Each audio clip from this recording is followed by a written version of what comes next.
하늘아버지 늘 한결같으신 분이란 제목으로 말씀을 전하겠습니다.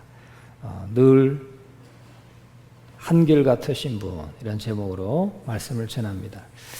인간은 변할 수밖에 없는 존재입니다.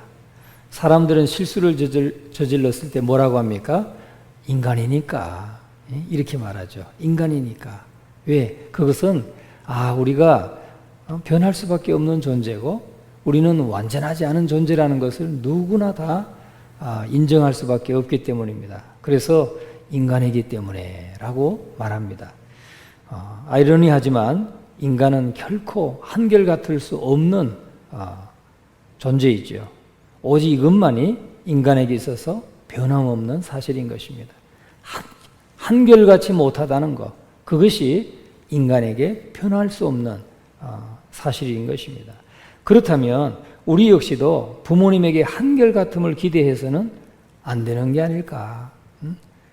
우리는 사실은 부모님에게 완벽하고 좋은 이 완전한 것을 우리는 사실 기대해 왔겠지만 사실은 그걸 기대할 수 없는 것이 인간의 모습이다 하는 것입니다. 우리의 부모들 중에는 상황에 따라서 기분의 변화에 따라서 심한 부모도 있고 변덕스러운 기준으로 자녀의 잘잘못을 따지는 경우도 있고 특정 자녀만을 편애하는 부모도 있습니다. 또 자녀들의 행동 영역을 분명하게 제시하지 않기도 하고 또 자녀들이 그것을 어겼을 때마다 훈계나 벌칙을 덜 일관되게 하면 좋겠는데 일관되지 않게 그때그때 기분에 따라서 적용하는 부모들도 있습니다. 그러나 중요한 것은 하늘아버지는 변함이 없으시다는 겁니다. 우리의 인간의 모습과 대조적으로 하나님은 변함이 없으시다는 거죠. 그분의 변함없는 성품을 이야기할 때는 자녀들의 행동에 관해서 일관성 있는 경계선을 제시한다는 것입니다. 하나님의 말씀을 다 이렇게 성경으로 주셔서 일관성 있게 우리에게 대하신다는 거죠. 구약시대나 지금 21세기라고 하는 이렇게 시대가 많이 변했다고 하는 이런 시대에도 하나님의 말씀은 그냥 일관됩니다.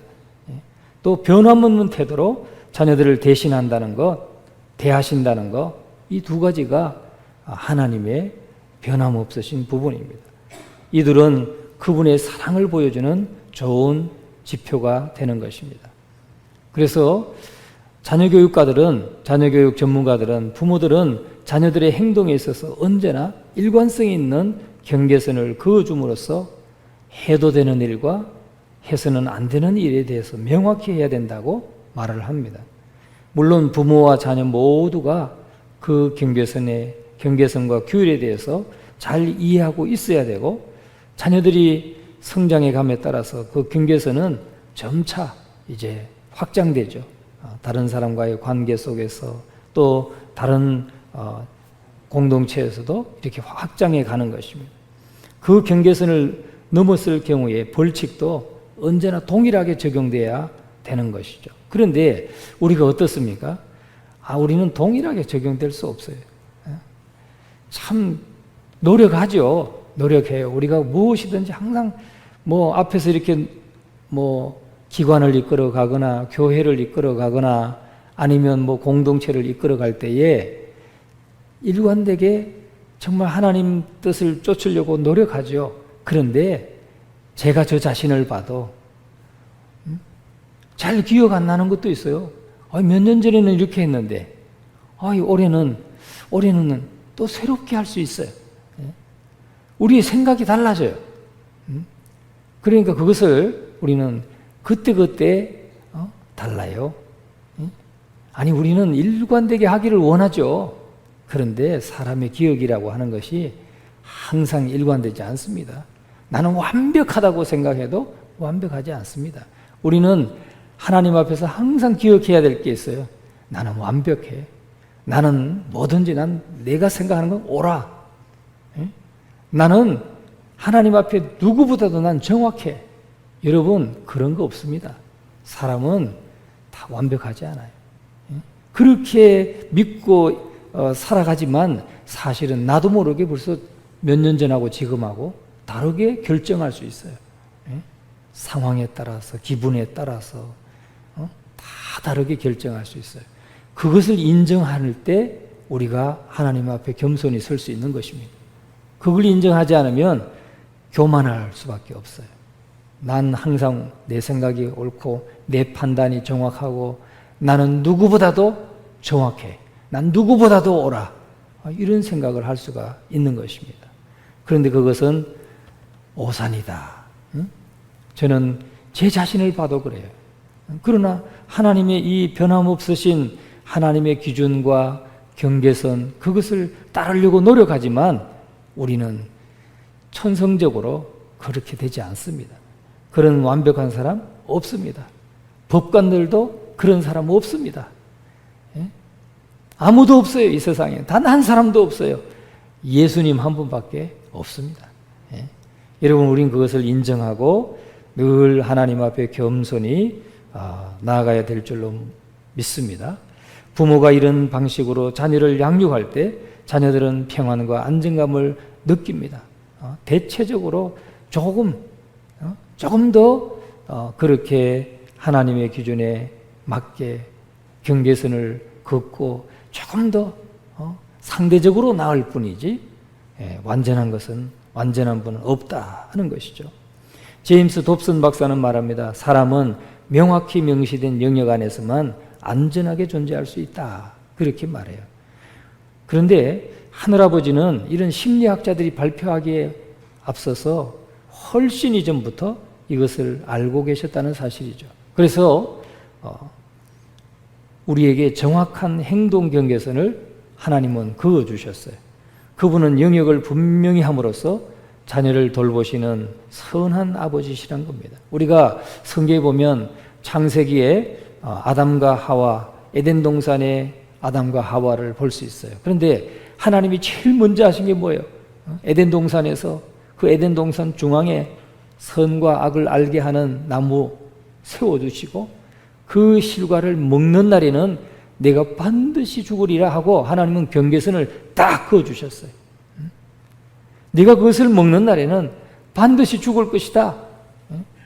너는 반드시 죽는다 라고 경계선을 그어주셨다는 거예요. 그 경계선 안에 있을 때는 그들은 안전하고 자유로웠어요. 그 에덴 동산 안에서 벌거벗었어도 자유로웠어요. 왜? 그 경계선 안에서 그걸 범하기 전에는 안전했어요. 자유로웠어요. 그런데 사단의 거짓말에 속아서 하늘아버지가 정해준 그 선을 넘었을 때 여러분, 그들은 자신들의 존재가 너무나도 비참하다는 것을 깨닫고 아버지와 하늘아버지와 동행하고 대화하는 것조차도 피했던 것을 볼 수가 있어요. 나중에는 자기들이 벌거벗은 것을 깨닫고 숨었다고 그랬잖아요. 그래서 하나님이 아담아 아담아 네가 어디 있느냐 이렇게 찾으셨을 때 우리가 벌거벗었으므로 부끄러워서 숨었나이다. 우리가 두려워서 숨었나이다. 하나님과 대화하고 하나님과 동행했던 그런 아담과 하와였는데 이 경계선을 넘었을 때 결국은 숨었다는 거죠. 하나님과의 대화도 피하고 숨었습니다. 여러분, 하늘아버지는 모든 자녀들에게 경계선을 그어주셨습니다. 유일한 진리이신 하나님께만 예배를 드려야 된다라고 경계선을 그어주셨어요. 우상을 만들거나 숭배해서는 안 된다라고 경계선을 그어주셨어요. 하나님의 이름을 올바르게 사용해야 된다. 안식일을 거룩하게 지켜야 된다. 부모님을 공경해야 된다. 살인하지 말아야 되고 간음하지 말아야 되고 도둑질하지 말아야 되고 거짓말하지 말아야 되고 탐하는 마음을 품어서는 안 된다 하고 10계명 딱 경계선을 그어주신 것입니다. 여러분, 우리가 주일마다 낭독해 왔는데 낭송해 왔는데 여러분 그걸 항상 마음에 새기고 있습니까? 경계선을 그어주신 겁니다. 하나님이. 그런데 그 경계선을 넘을 때 사실은 인간은 아담과 하와가 죄의 결과를 맞이했던 것처럼 에덴 동산에서 쫓겨나는 결과를 갖게 되고 정말 죄가 그들을 다스리게 되는 것입니다. 그것은 하나님이 인간에게 주신 귀한 선물이었다는 것이죠. 여러분, 우리가 그것을 잊지 마시고 이 경계선을 잘 지켜가는 저와 여러분 되시기 바랍니다. 예수님께서는 이 경계선을 종합해서 이렇게 말씀하세요. 마태복음 22장 37절에서 40절에 말씀하기를, 예수께서 이르시되 내 마음을 다하고 목숨을 다하고 뜻을 다하여 주 너의 하나님을 사랑하라 하셨으니 이것이 크고 첫째 되는 계명이요 둘째도 그와 같으니 내 이웃을 내 자신과 같이 사랑하라 하셨으니 이 두 계명이 온 율법과 선자의 강령이니라. 10계명을 딱 줄여서 두 계명으로 예수님께서 정리해 주신 거예요. 그건 뭐예요? 하나님을 네 마음과 목숨과 뜻을 다해서 주 너의 하나님을 사랑하라 하는 것이고, 두 번째는 내 이웃을 내 몸과 같이 사랑하라 하는 것입니다.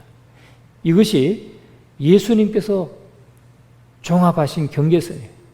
하나님의 말씀을, 이 하나님이 주신 경계선을 종합해서 두 가지로 딱 압축해 주신 거예요. 우리가 그냥 딱 들으면 알게. 10가지는 다 우리가 때로는 가물가물할 수가 있지만 두 가지는 그래도 확실하게 하나님 사랑, 이웃 사랑 두 가지로 딱 압축해 주신 거예요.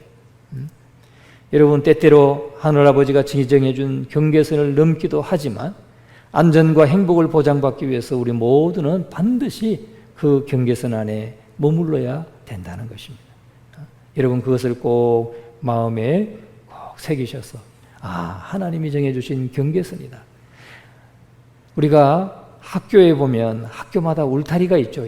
예전에는 그래도 초등학교든 중학교든 누구나 다 그냥 그 운동장에 가서 좀 일과 시간에도 갈 수가 있었고 한데, 요즘에는 이제는 좀 지키는 분들이 계시더라고요. 마음대로 막 들어갈 수 없어요. 그 학교에 울타리가 있잖아요. 울타리가 있습니다. 그 울타리가 있는 것은 아이들에게 울타리 없이 좀 아무데로나 그냥 들어가고 나가고 누구나 그냥 들어가고 나가고 할 수 있도록 좀 울타리 좀 없애지 왜 저 울타리가 있는가 이렇게 생각할 수 있지만, 아이들의 자유를 제한하는 거 아닌가 이렇게 생각할 수 있지만, 사실은 역으로 보면 울타리가 있기 때문에 아이들은 그 안에서 마음껏 뛰어놀 수가 있는 것입니다. 울타리가 있어서 보호해주고 있기 때문에 아이들은 마음껏 운동도 하고 다른 걱정하지 않고 오직 놀이에 전념할 수가 있는 것이죠. 아무 때나 그냥 울타리로 그냥 맹견이 뛰어 들어온다든지 아니면 자동차가 막 들어온다든지 그러면 아이들이 어떻게 마음껏 놀 수 있겠어요? 울타리가 있기 때문에, 경계선이 있기 때문에 안전하게 보호되고 자유롭게 할 수가 있다는 것이죠. 여러분, 성경도 그 점을 명확히 지적하고 있습니다. 유다서 1장 21절에 하나님의 사랑 안에서 자신을 지키며 영생에 이르도록 우리 주 예수 그리스도의 긍휼을 기다리라, 그렇게 말씀합니다. 그런데 표준 세번역을 보면은 이렇게 번역했어요. 하나님의 사랑 안에 머무르면서 스스로를 지키고 영원한 생명에 이르게 하는 우리 주 예수 그리스도의 자비를 기다리라, 그렇게 번역하고 있습니다. 하나님의 자녀들 모두가 그 경계선 안에 머무르며 하나님이 약속하신 풍성한 삶을 누릴 수 있다면 얼마나 좋겠습니까? 아마 그렇게 된다면 그리스도인들이 겪고 있는 많은 그 고통과 아픔들을 지금보다 훨씬 더 줄어들 것이고, 또 우리는 그 경계선 안에서 참 자유와 평안을 누리게 될 것입니다. 그런데 우리는 가끔 이런 생각에 유혹을 받기도 합니다. 그 경계선 때문에 나는 행복하지 않아. 하고 싶은 걸 나는 할 수 없어. 이렇게 유혹을 받고 있다는 거죠.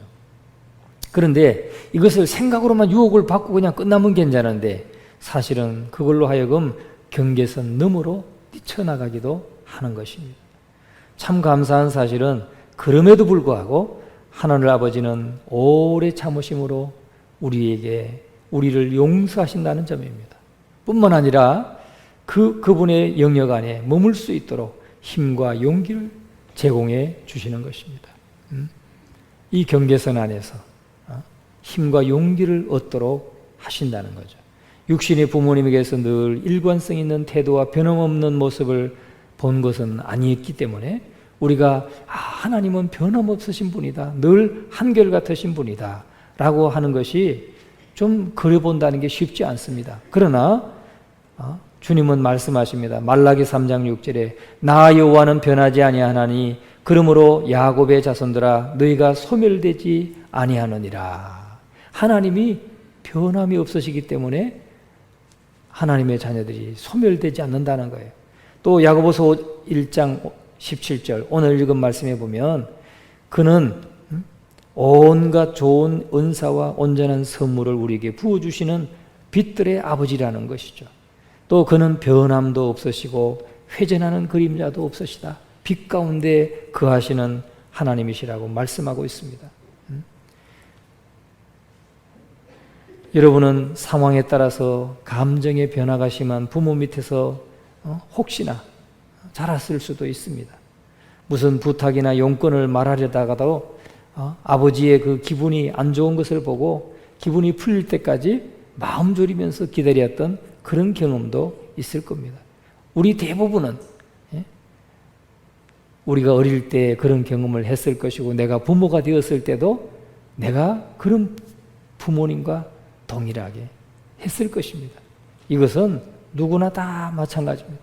그러나 하나님 아버지는 그렇지 아니하고 동일하신 분이시다 라고 말씀하고 있습니다. 그분은 늘 자녀들의 이야기를 들을 준비가 되어 계시고 또 늘 자녀들이 그에게 다가와서 자신들의 느낌과 생각을 나누기를 원하시는 분입니다. 이것을 잊지 마시기 바랍니다. 하나님은 언제든지 자녀들이 자기에게 와서 당신에게 와서 아버지께 와서 늘 자신의 느낌과 자신의 생각을 나누기 원하신다는 거죠.